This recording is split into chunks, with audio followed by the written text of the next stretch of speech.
So section 1.5, we're going to be talking about linear and quadratic primarily equations, how to solve them. That's a big idea on this one. The whole focus is solving the equations for your independent variable.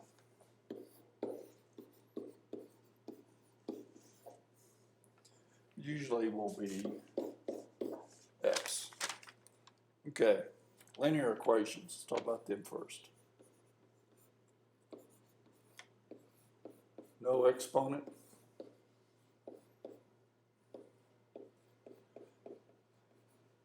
Except 0 or 1.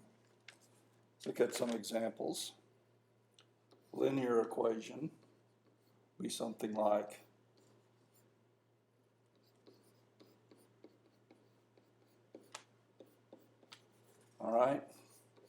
this has an exponent of 1, exponent of 1, exponent of 1, and this one has an exponent of 0. It's a constant term.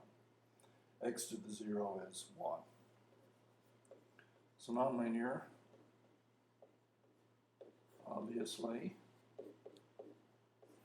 got an exponent of 2. Other nonlinear are things like the square root, that's not allowed. That's a square root function. And this is a rational, so it is also nonlinear. Okay. Let's talk about how to solve linear equations. Let's take a look at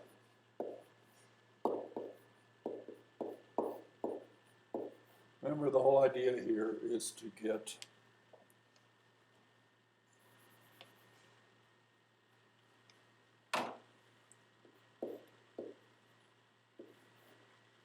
all my y's together. Okay. Now, first thing I notice, I've got a lot of fractions here. I'm going to get rid of them. My common denominator, or my least common denominator, would be 2 times 3. I'm going to multiply everything by 6. Clear out my fractions. So this whole thing is going to get multiplied by 6. So 6 times 1/2 will give me 3y minus 6 times negative 2, 12. 6 divided by 3 will give me 2y. Okay, and this is something much easier. Subtract the 2 y's. So I end up with y minus 12 equals 0, and add y over. Y equals 12. And that's your solution. Okay. Another thing we can do will be, now let's go in and take a look at some nonlinear. This is a rational.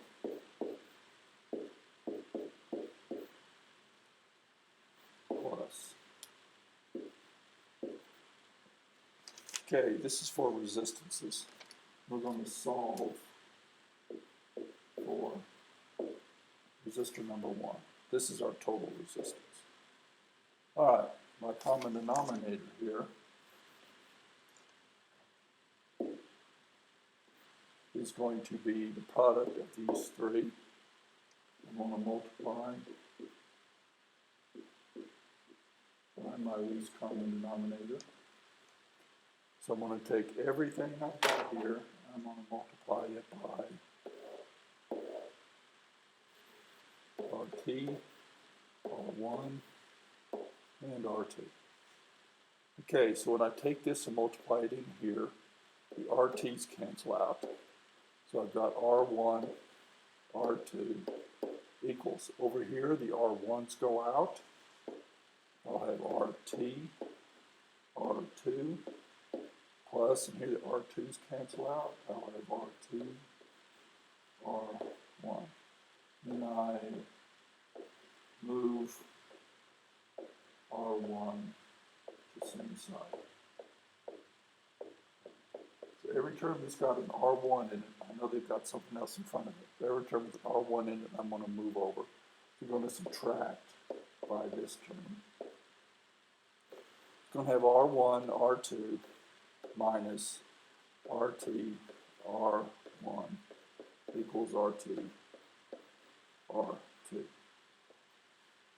Okay, where are we going to go from here? Factor out your R1. So this is the variable you want to solve for. So R1 times, when I divide R1 out of here, all I'm left with is R2 minus RT equals RT, R2. Then I solve. What I'm going to do is divide by this term on both sides. And I'm going to be left with R1 equals RT, R2 over R2 minus R2. And that's how I solve that one. Quadratics. We have three ways to solve these things.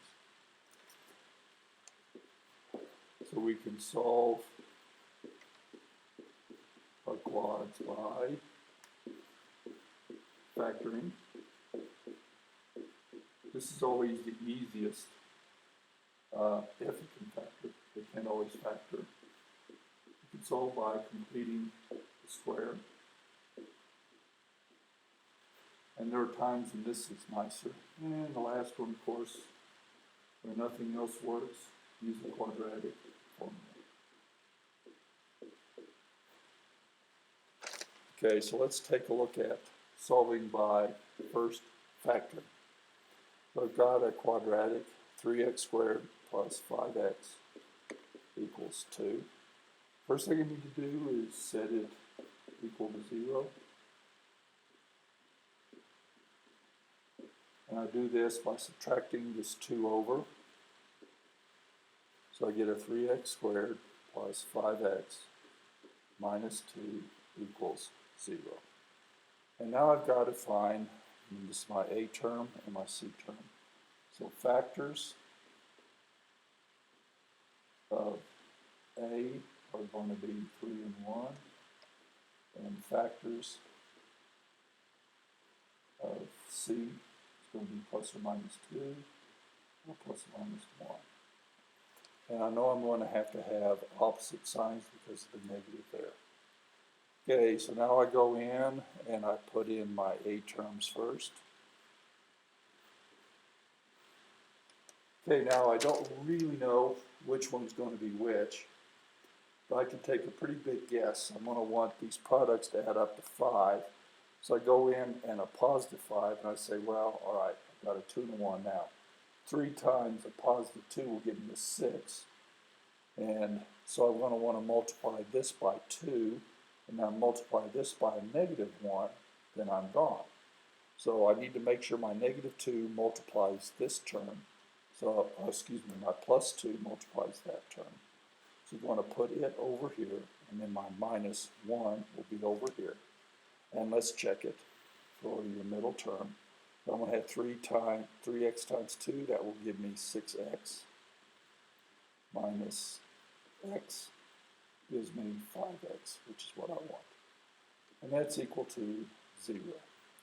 Okay, at this point, you kind of got it made. So as I have 3x plus 1 and times x plus 2 equals 0. So you set each one of these individually equal to 0. Because if the product is 0, each one of them at some point will be 0. So I'll do 3x minus 1 equals 0. X plus 2 equals 0. Now solve for x. 3x equals 1. X equals 1/3. And I come over here and I will have x equals negative 2. So my solutions will be x equals to negative 2 and 1/3. All right. Solve by completing the square. Do this isn't too awful bad, and there are times it's nice. Let's take a look at 1. X squared plus 2x minus 5 equals 0. Okay, the first thing I want to do is come in and see if I can factor it. But there are no factors of -5. The only ones I've got are 5 and 1 that will add up to a plus 2. But this is kind of nice. I've got an even one here. So I'm going to go ahead and show you how to solve by completing the square.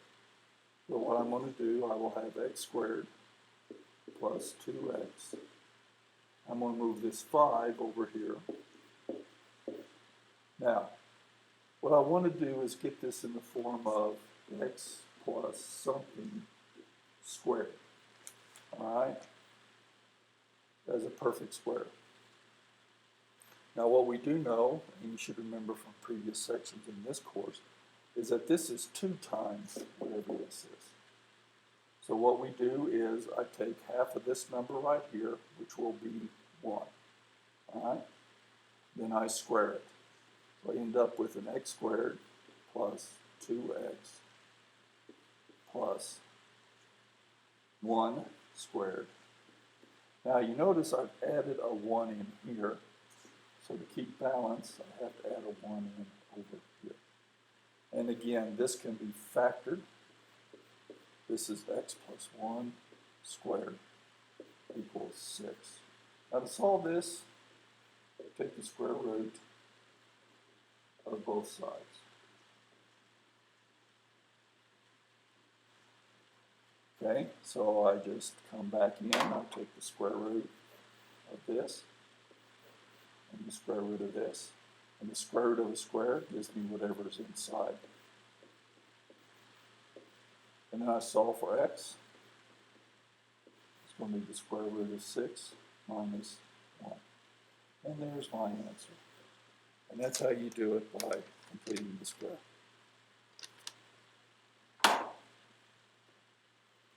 Okay, solve by the quadratic formula.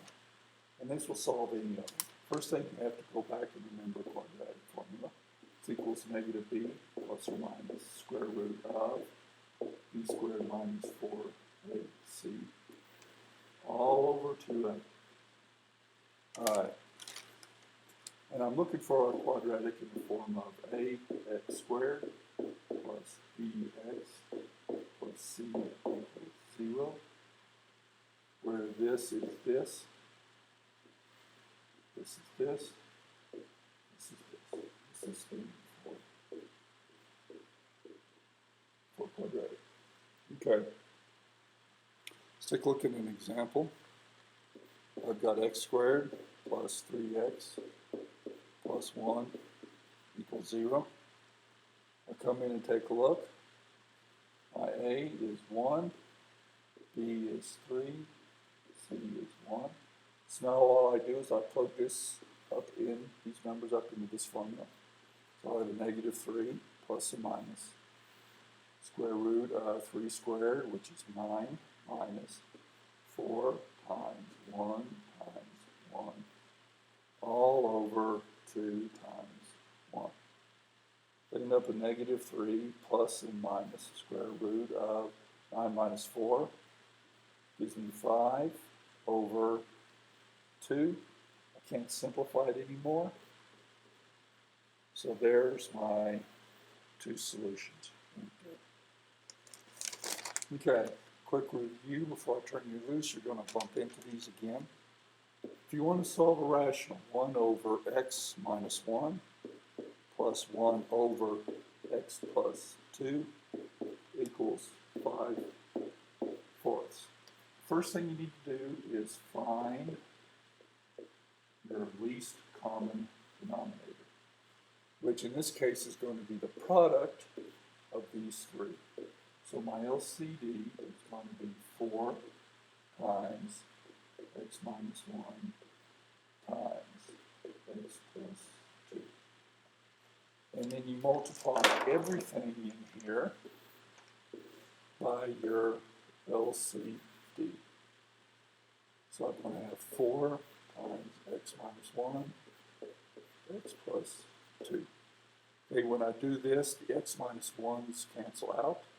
So I'll have a 4 times x plus 2 plus, in this one, the x plus 2's will cancel out.